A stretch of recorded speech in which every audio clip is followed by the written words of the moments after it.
આપનું સ્વાગત છે। શિક્ષણ મંત્રી કુબેરભાઈ ડિંડોરના અધ્યક્ષ સ્થાને અંબાજી ખાતે આદિજાતિ જન ઉત્કર્ષ મહોત્સવ 2024 નો સમાપન કાર્યક્રમ યોજાયો। બનાસકાંઠા અંબાજી ખાતે યોજાયો બિરસા મુંડાની 150મી જન્મ જયંતિની ઉજવણી 2024 ઉમરગામમાંથી અંબાજી સુધીનો કાર્યક્રમ। શિક્ષણ મંત્રી કુબેરભાઈ ડિંડોરના અધ્યક્ષ સ્થાને અંબાજી ખાતે આદિજાતિ જન ઉત્કર્ષ મહોત્સવ 2024 નો સમાપન કાર્યક્રમ યોજાયો। વડાપ્રધાને આદિવાસી સમાજને માન, મોભો અને સન્માન અપાવ્યું છે તેમ મંત્રી કુબેરભાઈ ડિંડોર દ્વારા જણાવવામાં આવ્યું। કેન્દ્ર અને રાજ્ય સરકારે આદિવાસી સમાજની અસ્મિતાને ઉજાગર કરવાનું કામ કર્યું। જનજાતીય ગૌરવ દિવસ અંતર્ગત આદિજાતિ નાયકોને સન્માન મળ્યું।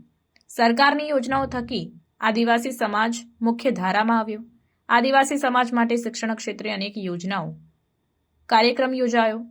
આદિજાતિ મોરચા પ્રદેશ હોદ્દેદાર અને બનાસકાંઠા જિલ્લા મોરચા પ્રમુખ મહામંત્રી સહિતના આગેવાનો આ દરમિયાન ઉપસ્થિત રહ્યા હતા। રિપોર્ટર મુકેશ તરાલ, દાંતા। આવા ન્યૂઝ જોવા માટે સાબર આવાઝ યુટ્યુબ ચેનલને સબસ્ક્રાઇબ કરો અને લાઇક કરો, જેથી હવે પછીના દરેક સમાચાર સબસ્ક્રાઇબ કરેલા હશે તેઓને નવા સમાચારની માહિતી મળી જશે।